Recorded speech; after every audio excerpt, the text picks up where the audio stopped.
Bismillahirrahmanirrahim. Assalamualaikum warahmatullahi wabarakatuh.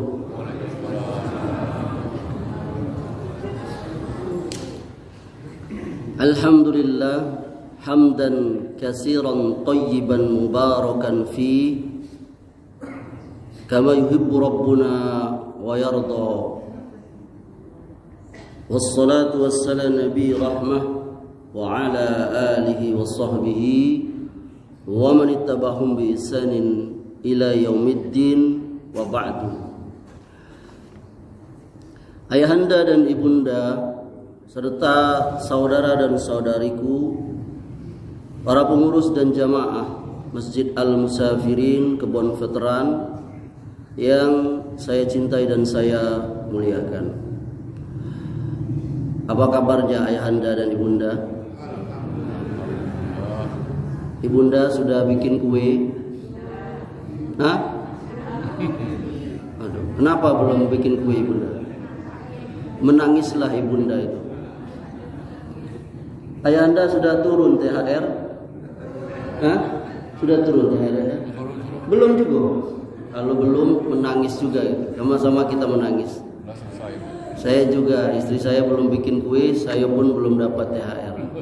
Tunggulah THR. Ayahanda dan ibunda jamaah rahimakumullah, saya akan melanjutkan pelajaran saya di masjid ini selama di bulan Ramadan ini, dan ini adalah pertemuan yang keempat. Pada pertemuan pertama saya telah menyampaikan hal yang berkaitan dengan nikmat Allah yang Allah berikan kepada kita. Dan nikmat yang pertama dan utama yang Allah berikan kepada kita itu adalah al-Islam. Tidak ada nikmat yang lebih besar dari nikmat Islam itu. Ya, bahkan orang-orang kafir nanti di akhirat ketika mereka bertemu dengan Allah, mereka ingin balik ke dunia. Mereka akan mengganti kekufuran mereka itu dengan iman, walaupun harus menebusnya dengan harta sebanyak langit dan bumi, tapi tidak bisa lagi. Yang kedua, saya telah menyampaikan kita ini Islam karena sebab orang tua kita. Dan Allah Subhanahu wa taala menganugerahkan kepada kita Islam tanpa kita letih, capek-capek mencari Islam itu. Seperti Salman Al-Farisi yang jauh dari Persia, Iran sampai ke Madinah dia mencari hidayah itu. Kita tidak.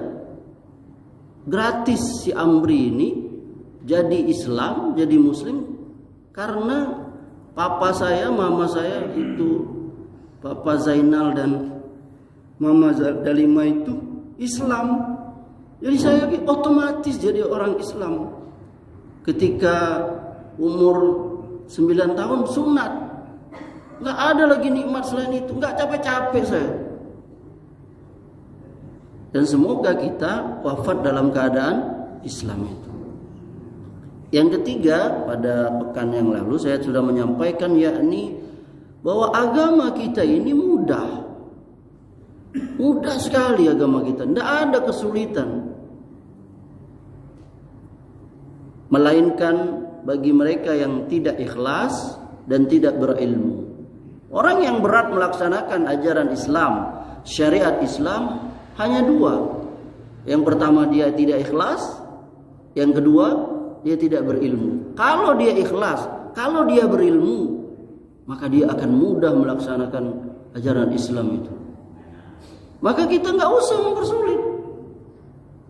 Ustaz, bagaimana kalau seseorang Muslim dia hanya mengamalkan yang wajib-wajib saja? Yang wajib saja. Sholat 5 waktu, sholat Jumat, puasa Ramadan. Lalu dia meninggalkan maksiat, tidak judi, tidak durhaka orang tua, tidak mencuri, maksiat. Cukup bagi dia, masuk surga dia kalau dia wafat dalam keadaan seperti itu Islam. Adapun yang sunat-sunat, puasa sunat, sholat sunat, itu hanya yakni agar tingkatan kita di surga itu levelnya naik. Karena surga itu bertingkat-tingkat. Makin banyak amal kita secara kualitas dan kuantitas, maka makin tinggi level kita. Kalau umpama di dunia ini, rumah itu kan ada yang elit, ada yang biasa. Tapi kalau misalnya ini, kalau tidak mungkin pula disuruh, misalnya cuman di apa? Di surga itu cuman dapat kelas kontraan, yo. Walaupun istilahnya kontraan, istana paling mewah, paling megah di dunia itu kalah itu. Kalau istilah Kiai Zainuddin almarhum itu, walaupun empernya itu. Maka insya Allah pada pertemuan yang keempat ini, insya Allah saya akan membahas dengan judul atau tema yakni keasingan Islam.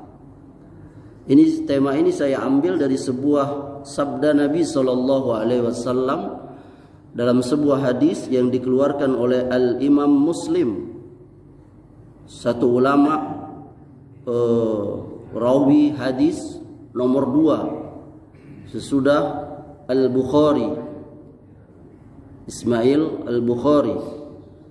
Ini Imam Muslim.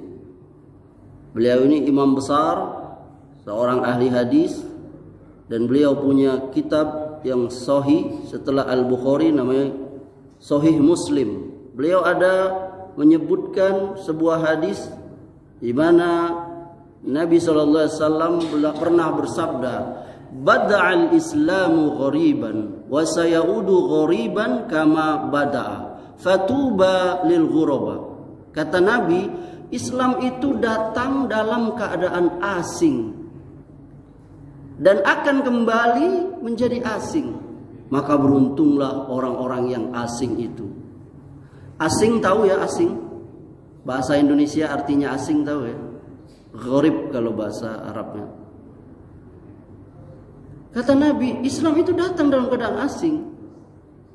Kita nggak tahu bagaimana hakikat asing, yakni Islam itu datang ke Nabi. Kita hanya tahu beritanya saja, tapi hakikinya itu bagaimana kita nggak tahu. Yang jelas Mekah pada saat itu nggak ada di peta, nggak dikenal. Orang-orang di situ barbar. Wanita di zaman itu ibunda hanya pelampias hawa nafsu, nggak ada ininya nilainya. Bahkan di Quran diceritakan kalau seseorang dapat anak perempuan malu, merah mukanya itu. Nggak hadir dalam ingatan saya surat apa ayat berapa di Al-Quran itu. Sampai mereka punya tabiat kelakuan kalau punya anak perempuan dikubur hidup-hidup. Suatu ketika Khalifatul Rasyid, khalifah yang kedua Umar Ibnul Khattab radhiyallahu anhu, beliau pernah menangis. Beliau menangis. Lalu tak lama beliau tertawa. Ketawa. Lalu ditanya sahabatnya, "Kenapa engkau tadi menangis, Umar?" Lalu selanjutnya kau tertawa. "Aku ingat waktu kelakuanku masih jahiliyah dulu. Aku menangis karena aku pernah mengubur anakku hidup-hidup perempuan. Karena aku malu. Jadi anak itu ketika umur 5 atau 7 tahun ibunda perempuan, dia kasih makan enak, pakai baju yang bagus, lalu digali lubang dalam, lalu didorong ke dalam lubang itu, dikubur hidup-hidup, abi begitulah misalnya. Coba bayangkan, hilang dari hati itu kecintaan itu. Karena apa? Karena menjaga adat tadi itu, adat istiadat. Kenapa Abu Thalib itu nggak mau nerima la ilaha illallah Muhammadur Rasulullah? Karena menjaga kakek. Kata Abu Jahal, "Jangan lip, Abu Thalib, jangan lip. Ini agama nenek moyang kita. Jangan kau ikut Muhammad." Maka sampai mati dia dalam keadaan musyrik, mempertahankan nenek moyang itu. Nah, ini berbahaya, ini cara beragama mengikuti nenek moyang itu. Maka Umar menangis dia.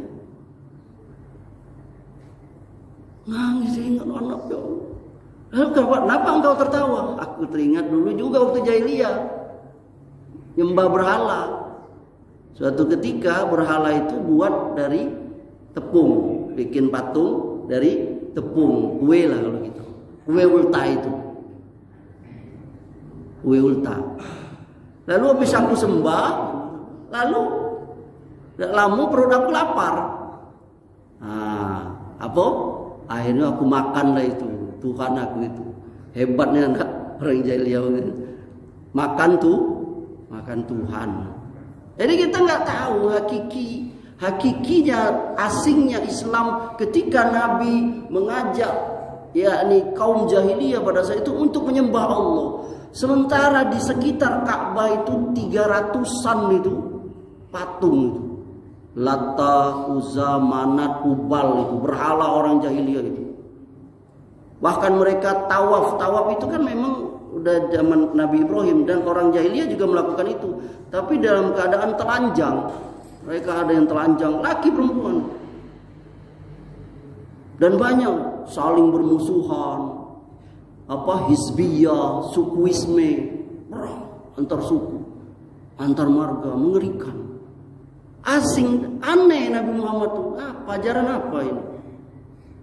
Tapi yang menerimanya itu banyak juga. Dan yang paling banyak dari orang yang miskin, orang nggak punya. Bilal misalnya, keluarga Yasir, yang istrinya sampai ditombak kemaluannya. Semoga Allah merahmati mereka. Di saat itu. Dan Nabi sabar 13 tahun beliau dakwah di Mekah itu. Asing. Lalu kata Nabi, nanti Islam itu akan asing. Asing. Sekarang kita lihat asing. Orang aneh dengan sebagian ajaran Islam itu. Mungkin kalau di kita mungkin gak aneh karena kita negeri muslimah. Ini kita bersyukur nih. Kita hidup lahir di negeri muslim, Islam. Tegak syariat Islam. 5 waktu azan berkumandang kencang. Bahkan sebagiannya belum waktu kadang sudah azan. Saking semangatnya apa? Azan tadi. Misalnya. Tapi azan di mana-mana. Syiar Islam terlihat. Pemerintah memfasilitasi. Kapan Ramadan, kapan puasa. Nah haji diatur, ada ininya, petugasnya ada. Ada bastos. Ini nikmat dari Allah. Tapi akan asing lagi sebagiannya di negeri luar tuh asing dengan orang sujud tuh. Apa ini? Iya kan? Asing. Kata Nabi akan kembali asing. Sebagiannya pegawai bapak itu bolak-balik tiap hari ke masjid. Pegawainya. Ada kan ayahanda ibunda bolak-balik masjid. Subuh masjid, zuhur masjid lagi, asar masjid lagi, maghrib masjid lagi, isya masjid lagi. 5 waktu. Coba bayangkan andai kata syariat 50 waktu yang Nabi bolak-balik waktu Isra Mi'raj itu. Kata Nabi Musa, minta korting lah kalau masuk gitu. Tidak kuat umat kau tuh 50 waktu tuh Muhammad. Minta korting Nabi bolak-balik. Andai kata tidak di korting 50 waktu, gawe ayah anda di bolak-balik masjid dulu. Baru nak main badminton, Allahu Akbar, Allah masjid lagi. Baru nak masukkan ayam, Allahu Akbar, masjid. Bayangkan dia kan? Tapi ayah anda jangan khawatir. Apa kata Nabi? Kalau kamu lihat laki-laki atau wanita yang dia bolak-balik ke masjid, kata Nabi, ketahuilah bahwa dia orang beriman. Wah, ayah anda ini yang wajah-wajahnya berseri, yang ganteng-ganteng ini. Ganteng tak ibunda ayah ini? Ayah anda ini ganteng-ganteng tak? Ganteng ayah ini. Dulu waktu masih muda tak kalah dengan Roy Martin, benar ini? Kenapa bolak-balik? Tercermin dari min asari sujud, tanda sujud wajahnya. Ketahuilah bahwa anda orang yang bolak-balik ke masjid itu orang yang beriman. Nah sekarang ini asing ajaran Islam itu. Bahkan kata seorang ulama Saudi Arabia, beliau ulama besar Saudi, wafat tahun 2000, berarti 26 tahun yang lalu. Beliau bernama Muhammad bin Shalih Al-Utsaimin. Kalau yang pergi haji itu atau umroh biasa dikasih buku-buku beliau itu. Muhammad bin Shalih Al-Utsaimin. Beliau berkata di kitabnya Syarah Ushulus Salatah, apa kata beliau? Tidak bisa kita bandingkan Islam dengan keadaan kaum muslimin sekarang ini. Tidak bisa kita bandingkan Islam dengan keadaan kaum muslimin sekarang ini. Karena kaum muslimin sekarang ini telah mengerjakan perkara-perkara yang besar. Sehingga kalau kita berjalan ke negeri-negeri muslim, ya, dari negeri-negeri muslim, maka seolah-olah kita tidak berada di udara yang islami. Wah, ini ulama yang paham fikul waqi, realita yang terjadi. Lihat dia, ini negeri muslim. Tapi kalau kita berjalan di negeri muslim itu, seolah-olah kita nggak ada di negeri Islam. Sebagiannya, kenapa? Kata beliau, karena kaum muslimin sudah mengerjakan perkara-perkara yang besar.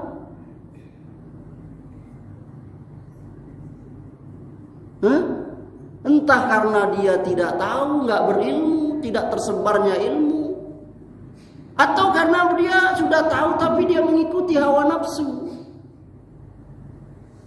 Saya ada mencatat ini, ya. Jadi apa penyebabnya kaum muslimin melakukan yakni pelanggaran hukum-hukum Allah itu? Karena mengikuti hawa nafsu. Misalnya dia mencuri.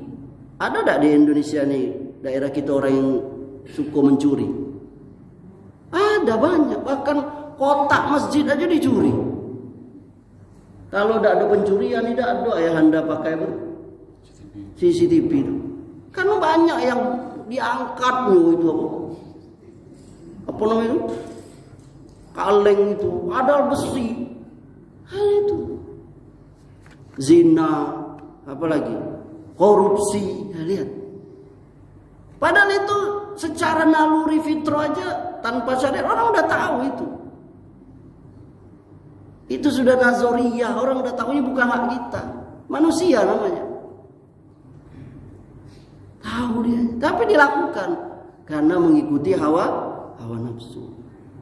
Atau yang kedua karena tidak tahu ilmunya. Nah, ini yang paling banyak ini nggak tahu.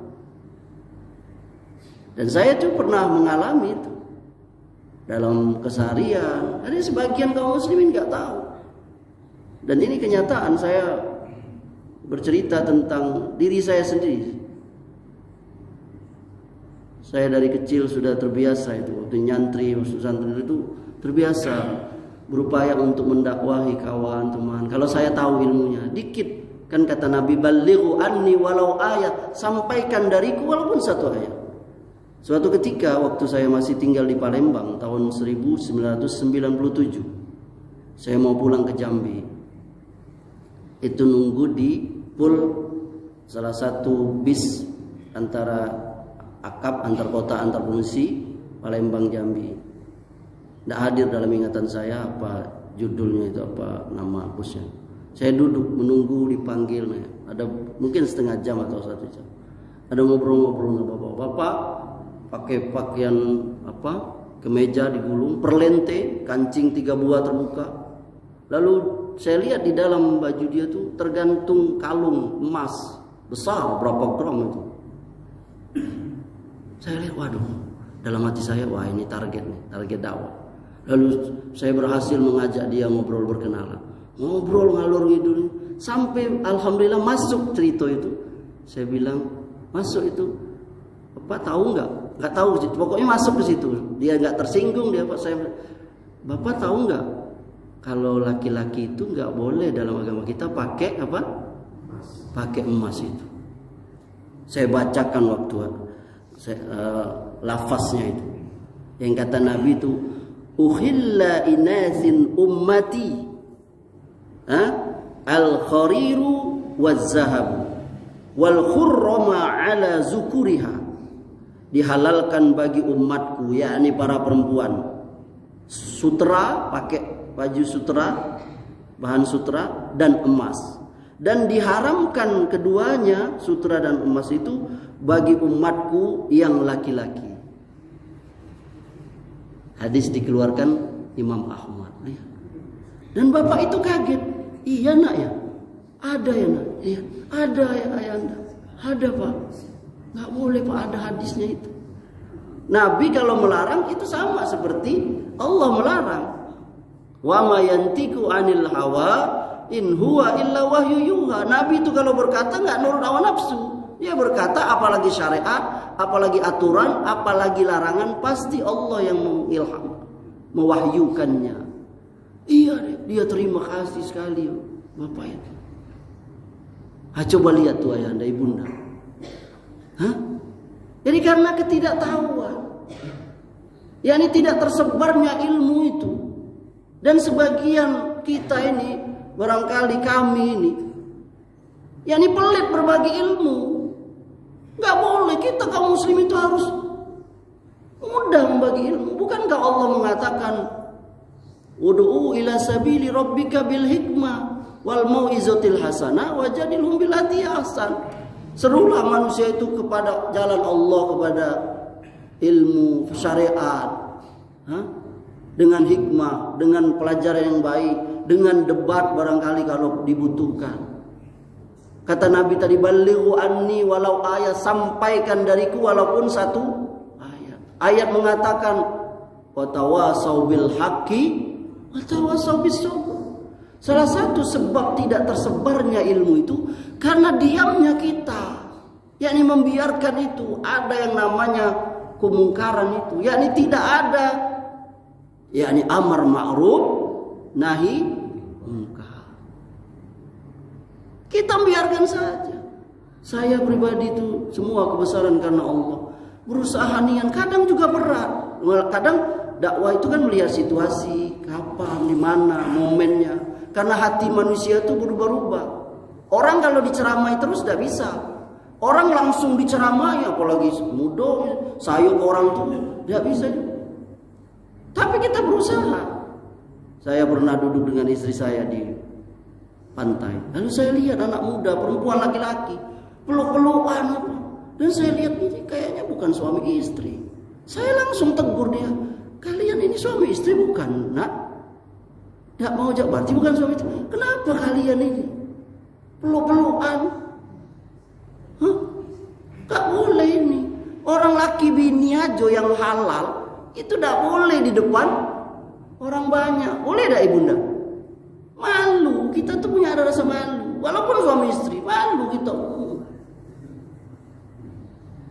Tapi kalau di rumah pecil-pecil lah itu. Malam kalau bulan Ramadan, siang bahaya.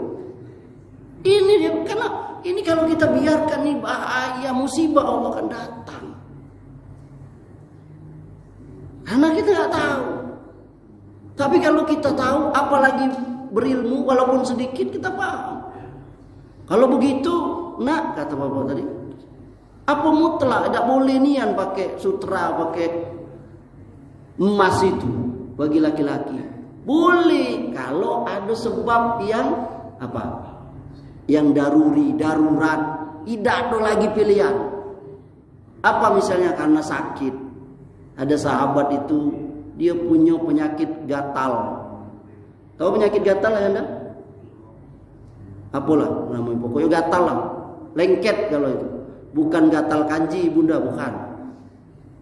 Gatal apa? Gatal kadang ada cair lengket kan. Jadi dia bisonya itu tidak lengket atau apa, enak dingin mungkin apa, pakai sutra, bahan sutra, maka dibolehkan oleh Nabi, yakni karena keadaan darurat.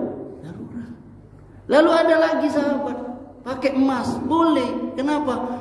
Sompel hidungnya nih, pakai karena perang sompel lepas, jadi kan ngeri nih kan. Akhirnya dia pakai emas itu untuk bikin hidung palsu. Zaman itu, kalau sekarang kan sudah ada operasi plastik. Dia pernah belum pakai emas, pakai besi atau apa, itu udah enak, karatan atau apa. Kalau pakai emas kan dia dibolehkan itu. Jadi agama kita itu, makanya saya bilang kemarin tuh, agama Islam tuh mudah sebenarnya. Nggak ada yang kakunya itu tidak. Asal ada sebabnya, bukan. Makan babi boleh tak ayah anda? Halo, boleh tak? Jawab tegas. Boleh. Kalau darurat. Lihat di surah Al-Maidah itu. Boleh kalau tidak ada lagi yang tidak dimakan. Itu pun ada batasannya, sekedar untuk mengganjal supaya jangan mati kelaparan. Paham sampai sekarang? Tapi kalau lah dipanggang, dikasih mentega, nah itu bukan lagi ini. Haram. Itu, lihat itu Islam itu ayah. Alangkah ininya agama kita ini. La yukallifullahu nafsan illa wus'aha fattaqullaha mastata'tum.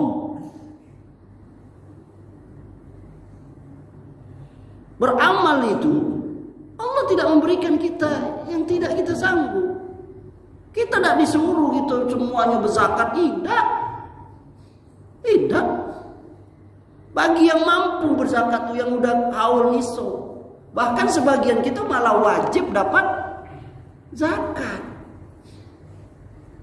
Makanya ada orang kemarin sudah saya cerita kalau nggak salah ya, orang Hindu itu, Bali itu, dia merasa kesulitan dalam agamanya. Sehari dia harus beli sesaji itu, beli apa tuh, berapa kali itu nominalnya berapa sekian lah, nggak sanggup, dia miskin dan itu harus. Maka dia berpikir apa? Masuk Islam, dia melihat cerita Islam itu begini. Sampai Islam dia malah dapat apa? Dapat zakat, miskin. Coba lihat. Katakan kepada Amri, ayah anda, ibunda, mana ajaran Islam yang berat? Mana? Sholat Ustaz tidak berat.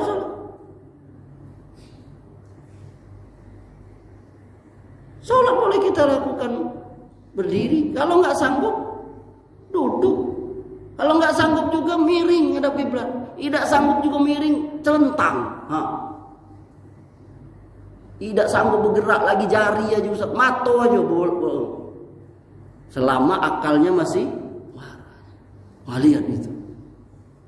Jadi ada beberapa hal yang asing dalam ajaran kita itu karena ketidaktahuan itu, dan terjadi pelanggaran karena itu.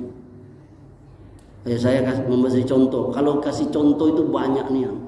Ini pelanggaran-pelanggaran di dalam agama kita itu. Ya ini tadi itu, ya ini orang memakai emas tadi misalnya, dan pelanggaran lain banyak sekali yang karena ketidaktahuan. Yang kedua, misalnya pelanggaran itu yakni tarkus shalah. Apa itu tarkus shalah? Meninggalkan sholat. Sehari-hari kita lihat kaum muslimin, betul ibunda? Sehari-hari kita lihat di sekitar kita, keluarga kita, dekat kita, tetangga kita, ada sebagiannya yang meninggalkan apa? Sholat. Tarkus sholat. Ini maksiat, ini pelanggaran ini. Kalau kita lihat kata Profesor Tengku Muhammad Hasbi Az-Siddiqi dalam bukunya Pedoman Sholat. Ini buku bagus sekali, ditulis oleh ulama besar dari Aceh, guru besar Universitas Muhammadiyah Yogyakarta. Bukunya, judul buku beliau itu 50-an. Ayah anda pasti saya yakin tahu. Ulama besar, beliau udah wafat tahun 80. Pedoman haji, pedoman zakat, pedoman puasa, pedoman zikir, ada pedoman sholat, best seller sampai sekarang, dicetak udah jilid keberapa. Beliau membagi di muqaddimah bukunya itu, beliau membagi kaum muslimin itu menjadi 3 kelompok besar masalah sholat.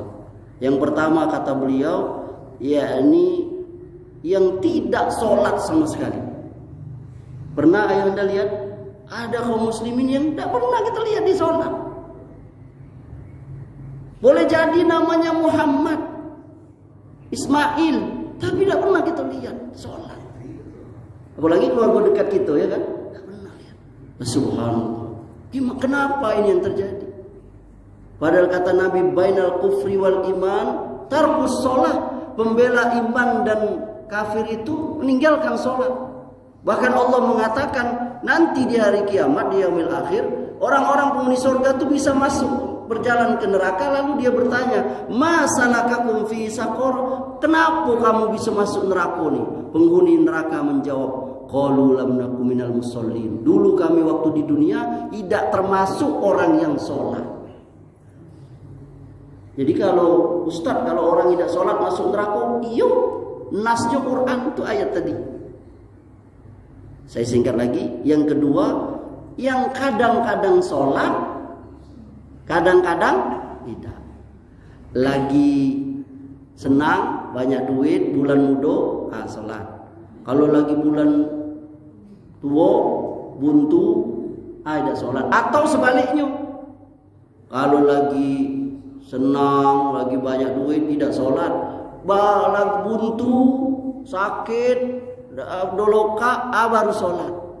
Jadi kadang-kadang sholat, kadang-kadang tidak. Ada yang tergantung kawannya. Ngapa kau tidak sholat? Aduh, lagi nyusuin. Itu ibu-ibu kena percikan kencing. Nah, padahal gampang itu kalau dia belajar. Nah, yang terakhir, yang ketiga, yakni yang sudah sholat. Nah, kita ini. Tapi yang sudah sholat itu juga ada yang sholatnya belum sempurna. Makanya ada singkatan sholat tuh. Orang yang hanya melepaskan kewajiban saja, dia sholatnya tuh tidak seperti sholat Nabi. Yang kata Nabi, sholatlah kamu sebagaimana kamu lihat aku sholat. Itu nggak sempurna,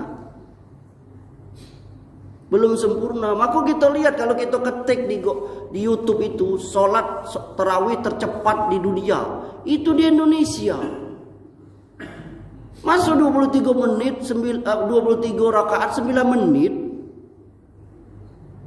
Kalah itu pos kilat sama JNE itu. Saking cepat. Allah kita ngadap Pak RT aja tidak boleh cepat-cepat. Mana Pak RT? Boleh tak kita ngadap Pak RT? Assalamualaikum Pak RT. Saya kena nikahkan anak saya. Apa kau seperti itu? Tidak ada kenikmatan di sholat itu. Apa kalau kita nikmat sholat itu? Nikmat. Coba nikmati. Masuk gitu sholat sudah 30 tahun seperti itu. Bagaimana? Lihat kondisi kita. Sholat berjamaah. Bagaimana sholat berjamaah itu? Ruhnya sholat berjamaah itu. Kadang sholat aja tapi nggak ada ruhnya. Saf yang lurus. Nggak ada berjarak yang lebar nian. Sampai ada kata Nabi, bisa anak kambing. Kan ada setan berbentuk anak kambing itu kan, saking lebarnya itu. Tapi bukan berarti rapatnya dulu sampai tidak bisa bergerak lagi orang, bukan. Asal sunnah itu pertengahan. Hukum jadi makmum tuh. Bukankah kata Nabi, siapa yang mendahului imam maka siaplah nanti kepalanya dirubah jadi kepala keledai. Ghairil maghdubi alaihim waladdallin. Amin dulu. Kasih dulu kesempatan imam tuh narik nafas. Dolin. Amin. Enak. Siapa yang kata Nabi, aminnya berbarengan dengan malaikat, maka diampuni dosa yang telah lalu. Ucapan amin gitu tuh orang Yahudi tidak senang dia tuh. Karena mereka ada adu itu. Gitu. Amin. Nikmat. Bagaimana sholat itu nikmat? Makanya kelezatan sholat itu ada. Bagaimana Ali bin Abi Thalib itu, tolong cabut kelak panah di punggung aku nih ketika aku sholat. Karena dia sampai nikmat sholat itu. Kita jangankan panah, nyamuk seekor aja gitu. Makanya Ustaz, bagaimana sholat khusyuk itu gampang, dibantu. Caranya apa? Misalnya dalam keadaan tenang. Jangan sholat depan TV yang lagi hidup pertandingan Indonesia lawan Bahrain. Mana nak khusyuk? Ibu-ibu lagi hidup sinetron Korea. Mana nak khusyuk sholat? Nabi pernah menunda sholat zuhur karena panas. Panas itu kan membuat dah khusyuk. Maka Nabi tunda dikit. Supaya lemah. Supaya apalagi sujud di pasir, panik. Kita bersyukur sekarang, masa kita tidak usuk sholat? Lihat masjid ini. Tuh 2, 3, 4, 5, 6, 7, 8, 9. Bahkan bagian Anda kedinginan lagi. Ustaz sholat di sini saya yakin ada yang pakai jas tuh. Ya yakin tidak ada. Tetap khusyuk karena apa? Dingin, enak, nikmat. Coba kalau dulu yang belum ada, zaman dulu lah. Ya Allah, saya mengalami itu pernah. Sholat mana masjidnya kuraunya di atas kolam dari kayu, ya kan? Adalah itu kipas angin apa? Kecil itu, berbunyi pula glodak, tidak dikasih minyak, ya kan? Anak-anak ribut, mic-nya storing, suara elok juga jadi dah elok. Mana nak khusyuk coba? Nah, sekarang ini gitu masjid elok, dikasih wangi-wangian, itu harusnya lebih khusyuk. Itu berjamaah itu. Itu ada bab khusus fikih tentang sholat itu berjamaah. Sholat sendiri juga, perhatikan itu. Masih banyak kaum muslimin yang tidak mau cara sholat yang benar itu, cara ruku yang benar itu. Sebagian kaum muslimin masih ada yang sujudnya itu kata Nabi seperti anjing duduk. Dia sujud ekor. Nah ini tidak, ini harus diangkat. Kata Nabi, jangan kamu sujud seperti apa? Sujudnya, duduknya anjing gitu. Ada kata Nabi itu, Nabi, sabda Nabi, ada orang itu sholat seperti ayam mematu.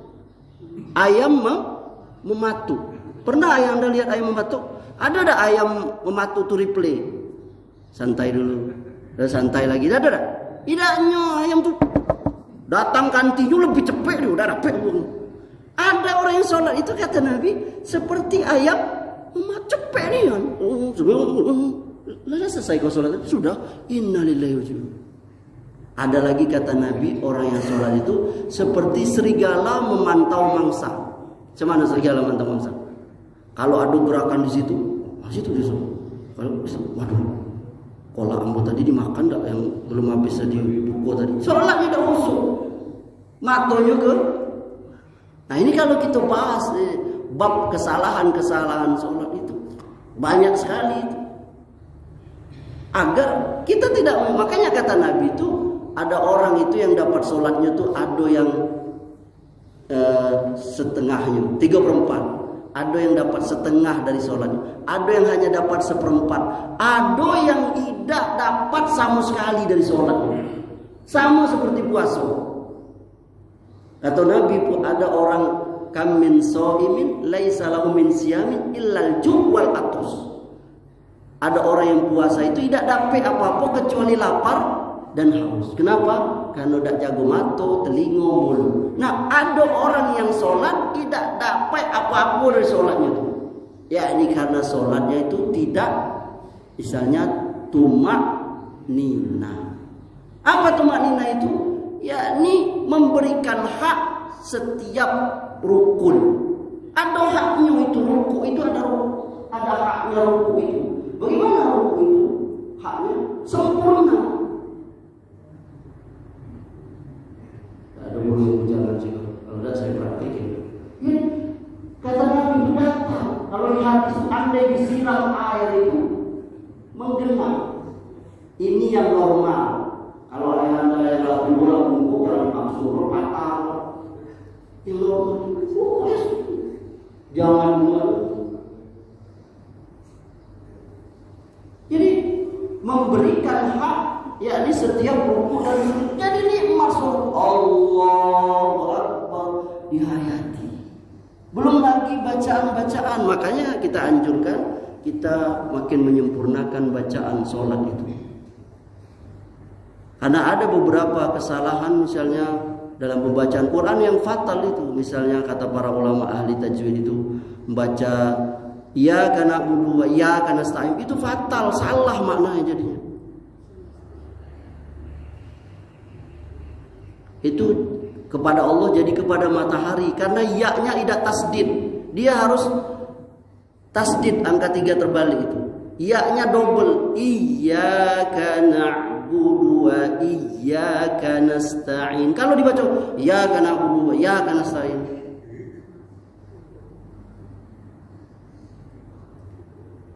muazzin. Itu juga muazzin. Kesalahan asyhadu an la ilaha illallah itu batal itu.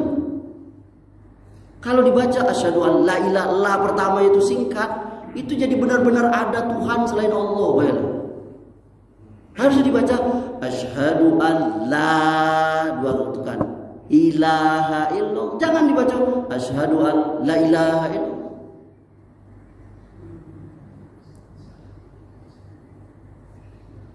Itu bahasa. Saya dulu ingat cerita waktu saya masih umur belasan. Ada orang tua di Palembang waktu tinggal di Palembang. Dia azan. Banyak nih yang kesalahan. Salah satu itu yang selalunya ada lagi pas hayya sholat, hayya 'alal sholat, hayya 'alal sholat.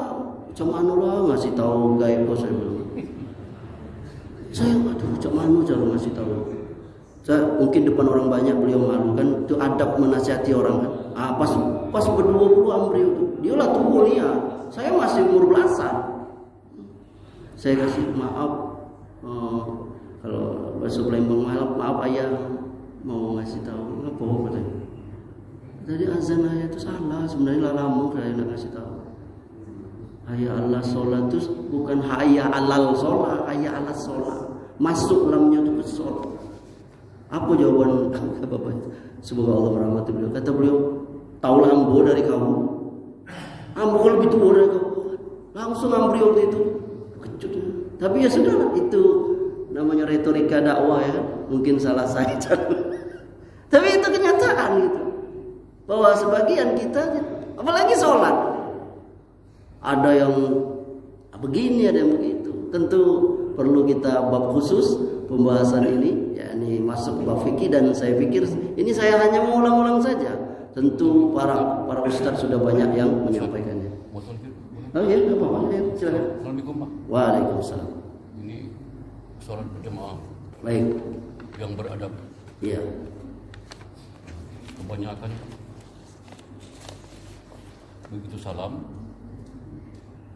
sholat Pak ya, salam, jamaah banyak pindah. Nah itu hukumnya gimana? Nggak apa-apa. Ya mungkin karena gerah atau kakinya pegel, nggak apa-apa. Sunnah saja. Tapi kalau dia tidak pindah dari tempat itu lebih utama.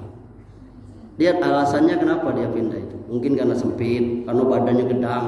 Tidak apa-apa. Tidak apa-apa. Nah, jadi kalau kita habis sholat tidak merubah sunnah Rasulullah, kita astagfirullah, Allah antasalam, minkasalam, baru kita misalnya mau berubah apa, atau tetap dalam posisi semula, nggak apa-apa. Tapi sebagian kita mungkin kalau lama ikut kesemutan atau apa, jadi boleh saja. Kalau misalnya tidak berpindah, ada juga keutamaan tersendiri di situ. Ini kalau tidak pindah, tidak hadir dalam ingatan saya apa keutamaannya, apa diampuni dosanya, nggak hadir dalam ingatan. Tapi ada itu. Jadi seseorang kalau dia selesai sholat tidak langsung pindah. Tapi kalau dia langsung pindah Ustaz juga tidak apa-apa. Karena mungkin tadi itu saya bilang ada sebab tertentu dia pindah itu karena mungkin lebih apa musuh atau apa itu boleh. Allah Taala silakan ya. Assalamualaikum warahmatullahi wabarakatuh. Azan? Nazar. Oh nazar. Kenapa nazar itu tidak dipopulerkan? Nazar tidak jarang dianjurkan.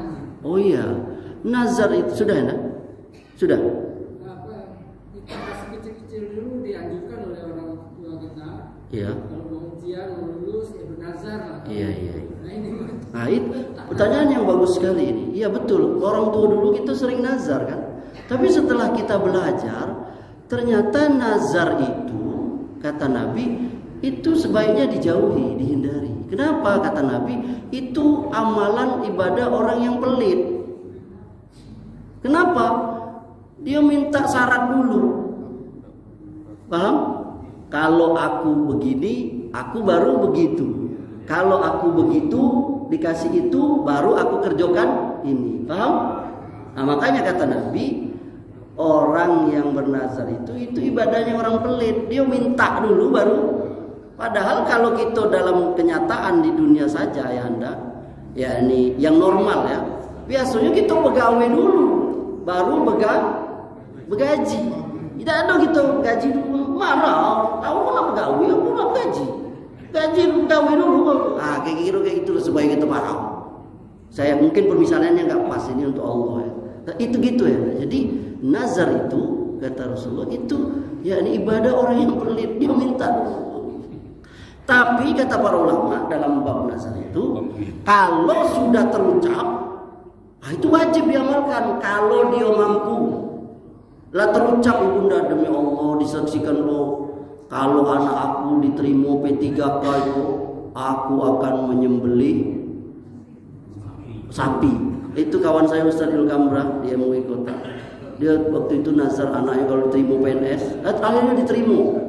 Dia lah terucap, aku mau nyembelih sapi. Dia diundang juga. Gitu ya Anda. Jadi sebaiknya jangan. Tapi kalau lah terucap ibunda wajib itu karena itu sumpah. Nazar itu dia berjanji kalau aku begini, kalau aku sehat, kalau kau ini, kalau kau jadi, kalau ini aku akan ini. Selama nazarnya itu yakni halal, boleh.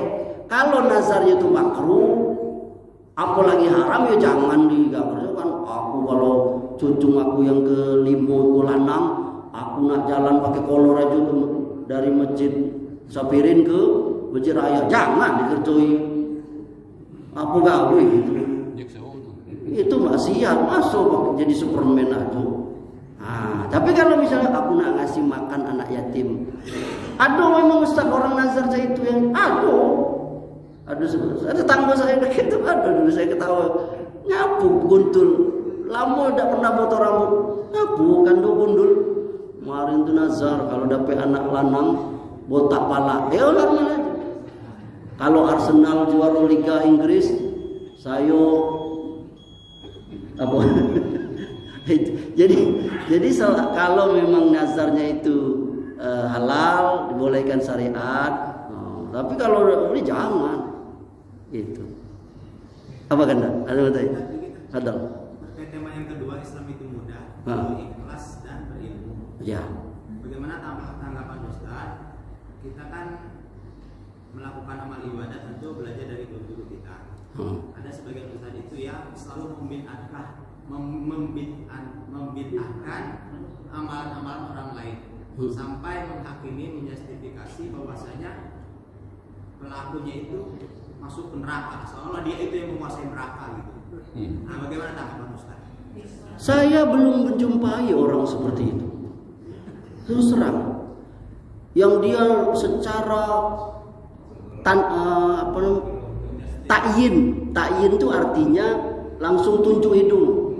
Misalnya ada bapak namanya Mamat masuk neraka ini. Tidak ada. Kalau bicara secara umum itu bisa saja siapa yang tidak sholat, siapa yang tidak begini masuk neraka. Boleh tak? Kok takut? Boleh tak? Ya boleh. Bahkan sebagiannya kita mengatakan ionian. Kita lihat ada orang kafir masuk neraka, kita katakan dia masuk neraka. Karena kita menghukumi dia secara zahir, dia orang kafir. Kata wallazi nafsu Muhammadin biyadi la yasma'u bi ahadin min hazil ummah yahudiyyun wala nasraniyyun summa yamut wa lam yu'min billazi ursiltu bihi illa kana min ashabin nar, kata Nabi. Demi jiwaku yang berada di dalam genggamannya, siapa saja dari kaum Yahudi Nasrani yang sudah mendengar dakwahku, tablikku, ajakanku, dia mati dalam keadaan Yahudi Nasrani, kafir musyrik, tempatnya di neraka. Hadis riwayat Muslim. Allah mengatakan di Quran surah Al-Baqarah, innal ladzina kafaru min ahlil kitab wal musyrikin fi nari jahannam khalidina fiha. Bahkan sudah ada yang ditentukan namanya, Fir'aun, Abu Lahab, Tabat Yada, Abila, Namrus, siapa lagi? Kan'an. Masuklah pasti itu. Kenapa kita gak ini? Ada yang dijanjikan surga. Sahabat Nabi, istri-istri Nabi itu. Jadi perkataan seperti itu kalau misalnya adonian, itu salah. Harus kita akui salah. Belum selesai. Jadi kalau perkataan misalnya masalah bid'ah itu sebenarnya luas sekali itu. Nggak bisa saya jawab secara ringkas seperti ini. Kalau dalam kajian misalnya bab usul Islam, kita tuh perlu ada belajar itu. Karena setiap ajaran Islam itu ada lawan. Maksiat lawannya taat, tauhid lawannya syirik. Ada sunnah, ada lawannya bid'ah. Tapi memang ini nggak bisa sembarangan, harus ada forum tertentu. Jadi kalau ada orang baca kullu bid'atin dolalah wa kullu dolalatin finnar, setiap bid'ah itu sesat itu masuk neraka.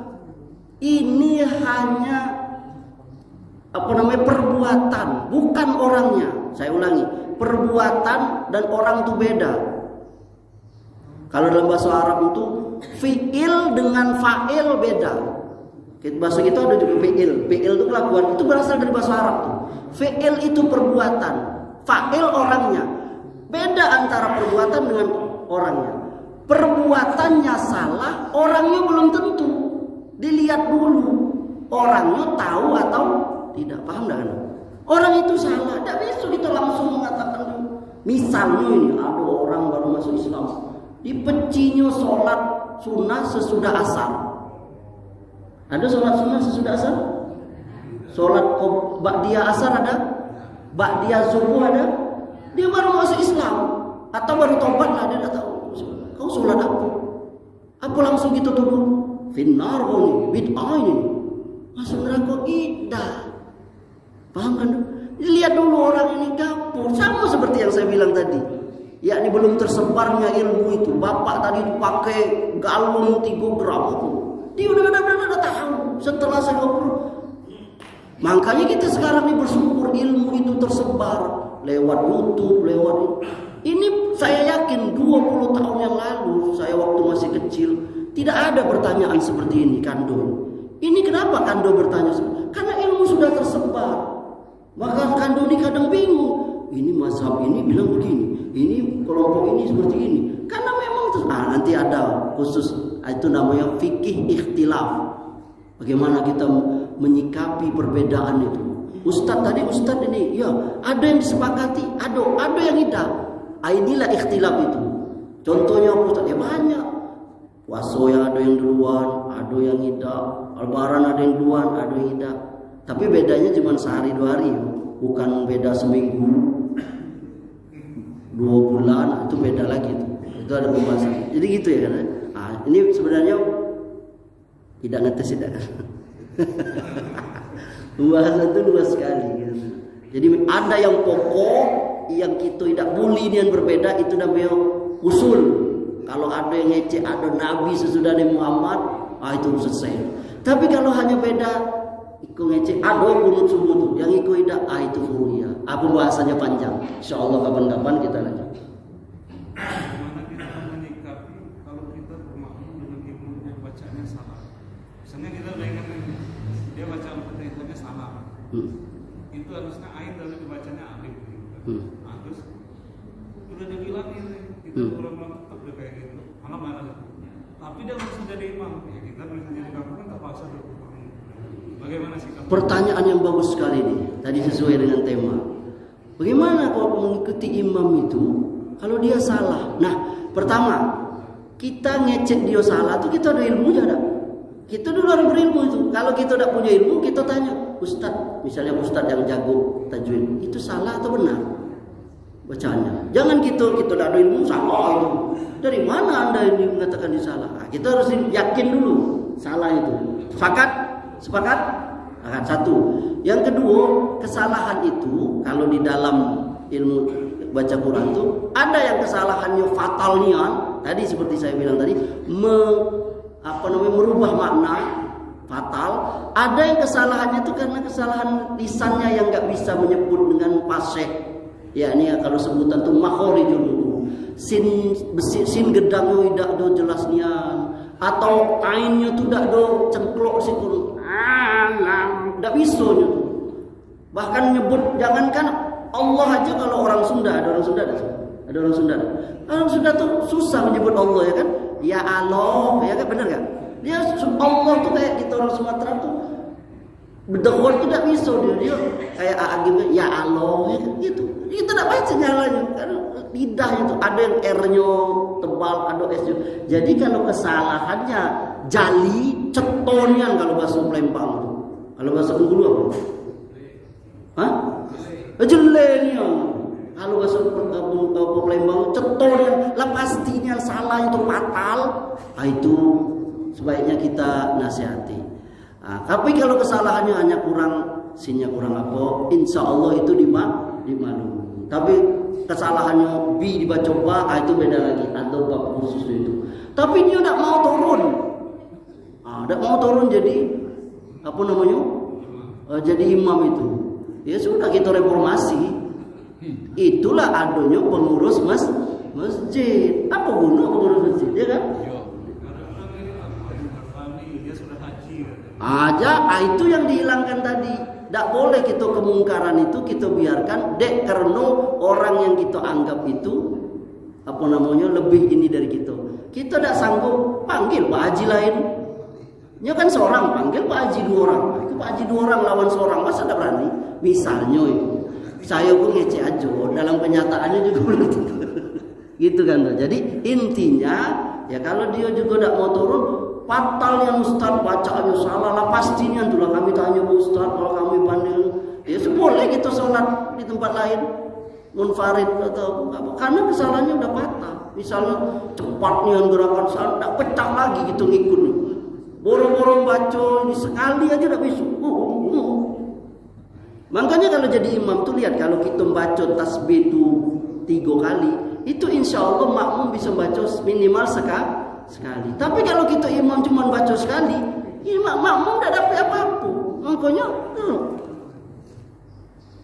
Allahu Akbar Subhana Rabbiyal Azim minimal atau Subhana Rabbiyal Azim wa bihamdi atau bacaannya. Jadi kalau kita Subhana Rabbiyal kawat belum sampai, ayam mencak belum sampai, itu cuma. Hah? Permaselo, bagaimana kak ayahanda yang perdola pelumas dola berderit itu? Pelumas kering. Malah yang sholat ke Islam itu, anak kecemplung. Cukup? Cukup ya. Semoga Allah Subhanahu Wa Taala. Sebanyak. Ya ini. Allahumma taqabbal minna du'aana wa salatana wa ruku'ana wa sujudana wa siyamana birahmatika ya arhamar rahimin. Semoga Allah Subhanahu wa taala menerima amal ibadah kita semua. Menerima ibadah puasa kita, ibadah salat kita, ibadah rukuk sujud kita, ibadah sedekah zakat infak kita selama di bulan Ramadan 1447 Hijriah ini. Semoga Allah Subhanahu wa taala berikan kesehatan kepada ayahanda ibunda selalu, diberikan hidayah Islam dan dipanjangkan umur ayahanda dalam iman Islam dan kesehatan. Insyaallah semoga ditemukan dengan 1448 Hijriah yang akan datang. Amin ya rabbal alamin. Subhanakallahumma bihamdika asyhadu an la ilaha illa anta astaghfiruka wa atubu ilaik. Wabillahi taufiq wal hidayah. Wassalamu alaikum warahmatullahi wabarakatuh.